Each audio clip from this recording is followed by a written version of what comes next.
Conte des Centeux. Après que Lac Long Quan ait fini d'éliminer les 3 démons, Jupiter, Poisson et Renard à 9 queues, il commença à construire le palais et le château. En plus des grandes structures, le dieu a également construit sur une haute montagne rocheuse une très belle résidence appelée Longchang. On ne sait pas exactement quelle est la montagne Longchang aujourd'hui, mais comme son nom l'indique, en plus des maisons du château, elle possède également un grand jardin, planté de toutes sortes de plantes étranges. Le dieu a construit un palais sous-marin comme résidence permanente. Une fois terminé, Lac Long Quan est descendu au palais de l'eau et a dit aux gens d'appeler quelquefois « Papa ». Dieu viendra et résoudra le problème. À cette époque, le dieu de lait emmenait sa femme, certains disent sa sœur, Oko, visiter les terres du lac. Tout comme le livre Lan Nam Shishke, de lait appartient également à la lignée Shen Nong du Nord, et est apparenté à Long Quan. De lait est arrivé au lieu de rendez-vous alors que Long Quan était au palais de l'eau, il a donc laissé sa femme à la résidence et les a emmenés à pied visiter partout. Je ne sais pas si De lait est venu ici pour avoir des projets, mais le simple fait de servir les dieux et les gens a rendu les gens du lac insatisfaits, alors ils ont appelé Long Quan. Long Quan est venu sur le lieu de l'action et a vu qu'Oko était beau et l'a amené. Mon Dieu bien-aimé s'est alors transformé en un jeune homme beau et en bonne santé qui est venu à la porte, grattant la guitare et chantant d'une voix taquine. En voyant cela, Oko avait naturellement des sentiments pour ce type étrange. Les deux se sont mariés. Long Quan l'a repris et la cacha à Longchang. Quand De lait revint et vit qu'Oko avait disparu, il devint furieux et ordonna à un groupe de personnes de chercher partout. Lorsque Lac Long Quan fut informé, il se transforma en dragon. Et le serpent, ou éléphant, tigre et autres animaux étranges accueillent les routes. Ils revinrent terrorisés et conseillèrent à De lait de battre en retraite. Mais De lait n'a pas écouté et a essayé de rester et de chercher Oko. La rencontre entre Long Quan et De lait n'a pas été entendue. Le résultat a seulement été que De lait a dû ramener les restes de l'armée vers le nord. Ko a finalement donné naissance à un paquet de viande. Le couple a cru qu'il s'agissait d'un fantôme et l'a jeté dans le champ. Après 7 jours, 100 œufs ont éclos naturellement dans le sac, et chaque œuf a naturellement éclos pour donner un garçon. Voyant la chose étrange, Oko a ramené l'enfant à la maison pour l'élever. Ces bébés n'avaient pas du tout besoin d'être allaités, ils grandissaient comme des fous, chacun d'eux était exceptionnellement fort et courageux. Étant habitué à être dans l'eau, Lac Long Quan, bien que marié à Oko, restait souvent au palais d'eau pour prendre soin de lui. Mère et enfant seuls dans le palais terrestre. L'attitude indifférente du dieu donna à Oko le mal du pays. Un jour, Oko invita les 100 enfants à se rendre au nord pour visiter leur ancienne ville natale. À cette époque, De lait fut détruite par l'armée de l'empereur. L'empereur apprit qu'Oko avait ramené 100 ministres masculins, craignant qu'ils ne viennent se venger, alors il emmena la foule à leur rencontre à la frontière. Oko a vu cette situation et a dû rentrer chez elle, craignant qu'ils ne viennent se venger et soucieuse de préserver les terres du lac, elle a appelé son mari. Le couple père et fils s'est réuni dans le champ de Cannes, Ko rustique. Au début, Oko a blâmé son mari, lui faisant connaître la situation dans le nord et l'obligeant à résoudre la situation difficile. Elle avait l'intention de rendre toutes les responsabilités à son mari, mais Lac Long Quan a fait connaître à sa femme et à ses enfants sa raison légitime. Je suis à l'origine un dragon et elle est une fée. Les coutumes et habitudes des deux côtés, Certains vivent sur Terre et d'autres vivent dans des pays différents, ce qui rend difficile la vie ensemble au même endroit pendant longtemps. Maintenant parmi les enfants, la moitié me suit jusqu'au palais de l'eau et l'autre moitié reste avec leur mère. Même si les gens de la forêt vont à la mer, chaque fois que l'un ou l'autre des camps traverse une tribulation, ils doivent se soutenir mutuellement et ne pas abandonner. L'opinion de Lac Long Quan a été approuvée par la femme et les enfants de chacun. C'est ainsi qu'à partir de ce moment-là, ils se sont dit au revoir. D'après Nguyen Dong Chi, curiosité, il était une fois, d'innombrables générations après la création du ciel et de la terre, dans les temps anciens, dans le delta du fleuve Rouge, Nord-Vietnam, le peuple vietnamien a installé ici, vivant de l'agriculture au gré des marées montantes et descendantes et de la pêche. À cette époque, en terre du lac Viet, apparut un dieu nommé Lac Long Quan. La légende raconte que Lac Long Quan était le petit-fils de Zan Nong au nord de la montagne Nge fils de Kin Duong Vuong, roi du pays de Shishki. La mère de Kin Duong Vuong était la fille du dieu de la montagne Nge c'est-à-dire Madame Vutien. Kin Duong Vuong épousa la fille du dieu du lac Dong Din, puis l'union entre le fils du dieu de la montagne et la fille du dieu de l'eau donna naissance au lac Long Quan. La fille de Zano Dong Din est Long Nu, qui appartient à la famille des dragons. Le fils a donc hérité de nombreuses caractéristiques de sa mère et a pris le nom de Lac Long Quan, dont le vrai nom était Sung Lam. Quand Lac Long Quan a grandi, il a été gouverné par Kin Duong Vuong, gestionnaire des terres du lac Viet. À cette époque, la frontière du pays Shishki bordait le lac Dong Din, lac Sud. Au nord, Lo Thong, Sham Tan. Au sud, le pays Batu, Sichuan. À l'ouest et le lac Namai à l'est. D'après le livre Chiche de Lin Nam. Étrangement, le lac Long Quan aime vivre dans l'eau, et le pays du lac est un endroit à 4 saisons avec un climat ni trop chaud, ni trop froid, avec de nombreuses rivières et proche du lac. Et possède de nombreux paysages étranges et des animaux insolites.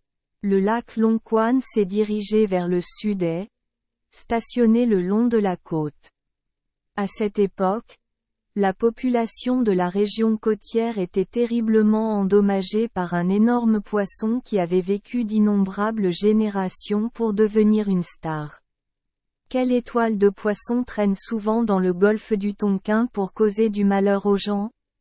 Son corps mesure plus de 50 mètres de long, sa queue est comme une voile gonflée par le vent et sa gueule peut avaler un petit bateau à chaque fois qu'elle s'ouvre. Il possède une étrange magie de transformation, lui permettant de se déplacer librement et personne ne peut rien faire. Les étoiles de poisson ont tendance à manger de la chair humaine et de nombreuses personnes qui vivent de la pêche ont été tuées par elle. Sa résidence est une grande grotte menant au fond de la mer, au-dessus de laquelle se trouve une chaîne de montagnes rocheuses qui sépare la zone côtière en 2 endroits. Nguyen a utilisé des roches pour combler le détroit, le rendant ainsi plus étroit. Si les gens des 2 côtés voulaient voyager ensemble, ils devaient prendre des bateaux le long de cette route unique, mais traverser la montagne était difficile et dangereux. Et pour monter en bateau, ils devaient passer par la bouche de Nguyen. Allongés dans la grotte, attendant de sentir quelqu'un, les vagues renversaient le bateau pour qu'ils puissent les manger. On raconte qu'il fut un temps où le dieu le ciel est descendu pour tailler une montagne afin d'ouvrir un chemin permettant aux gens des 2 côtés de passer et d'éviter d'être une proie pour eux.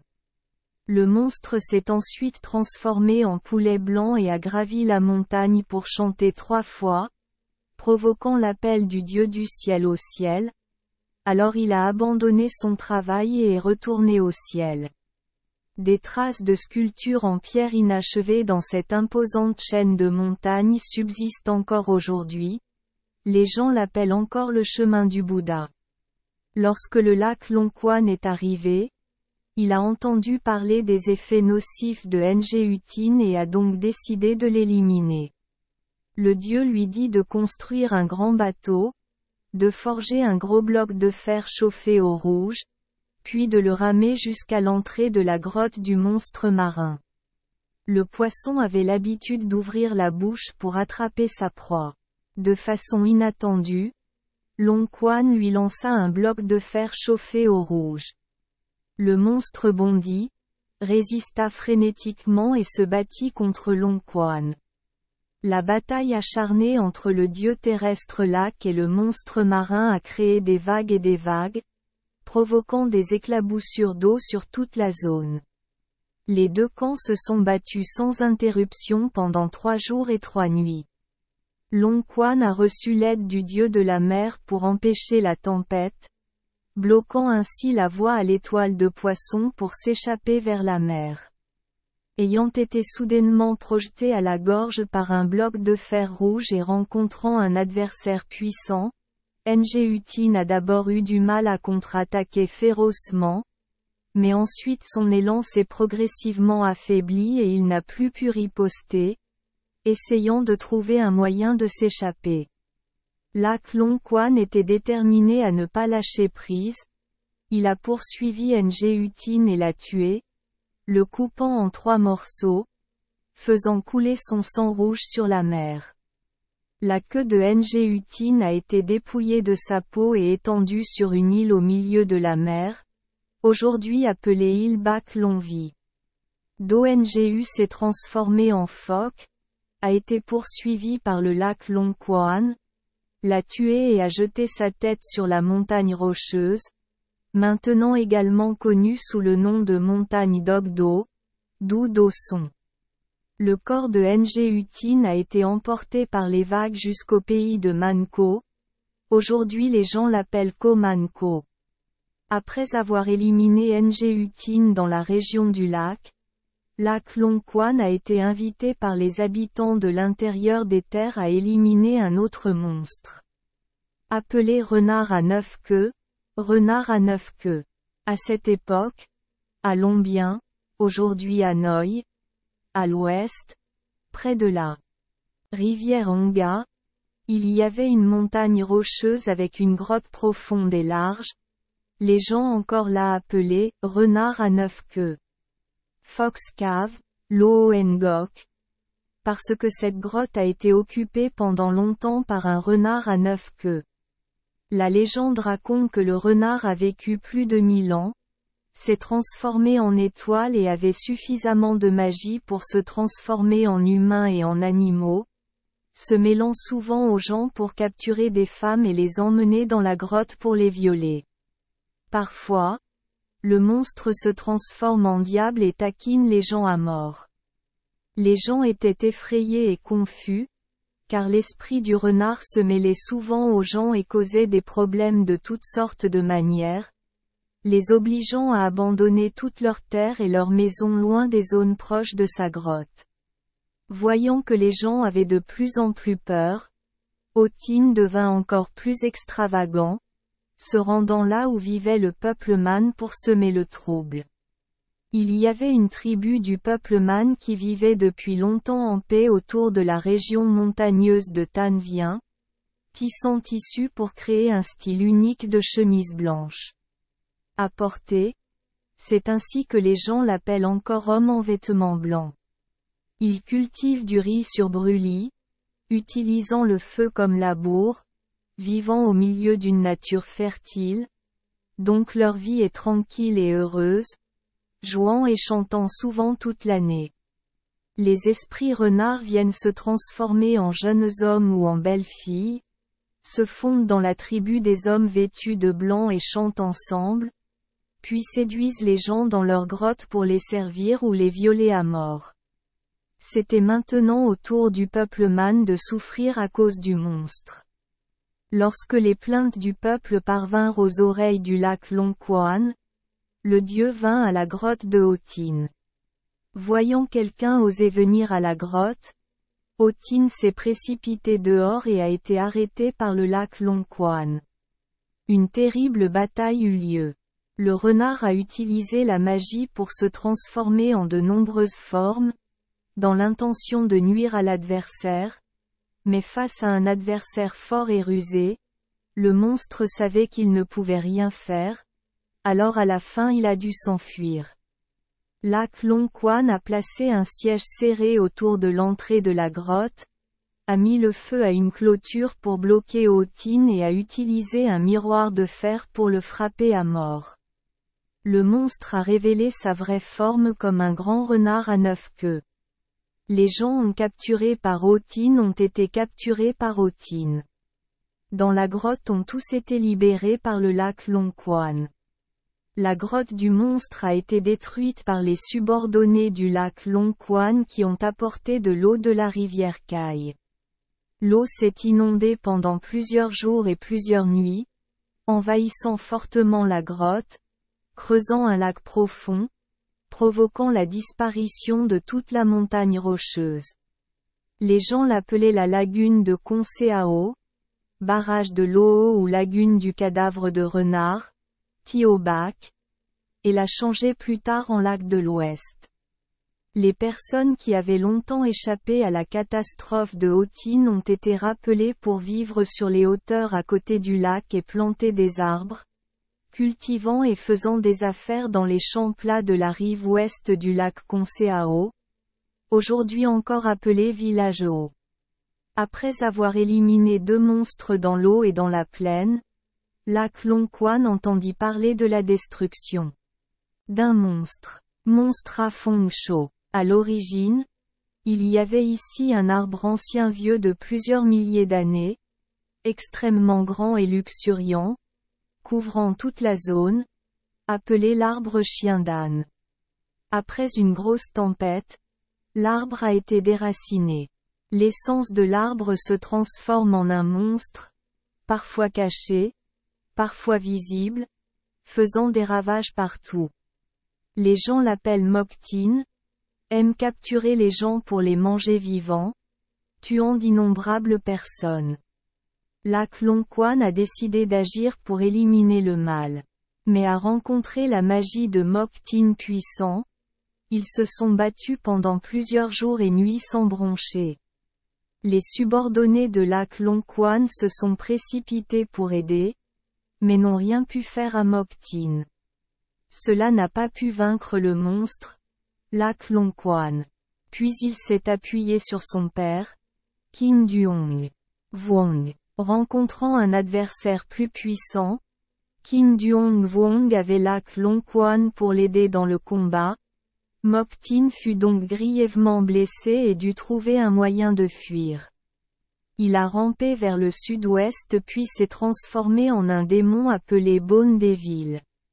Le Bone Devil s'est caché dans les montagnes et les forêts pendant un certain temps, puis a harcelé les gens, se dirigeant vers des endroits éloignés pour attraper les gens et les manger. Chaque année, les habitants des quartiers supérieurs doivent payer une personne à la fois pour chaque logement où ils habitent afin d'éviter des dommages. Plus tard, il y avait un magicien talentueux qui prévoyait d'ouvrir un grand festival pour se montrer au diable Shuang-Kyung, puis a soudainement sorti un couteau et l'a décapité. Depuis qu'il a éliminé le mal causé à la population, Lac Long Quan est retourné dans la capitale. Commença à construire des palais sur terre et sous l'eau. Lac Long Quan enseignait aux gens comment cultiver et s'habiller, souvent à Tuifo, disant aux gens d'appeler quand ils avaient du travail. Papa. Pourquoi ne viens-tu pas nous apprendre à dessiner? Long Quan arriva immédiatement. À cette époque, de lait régnait sur le nord.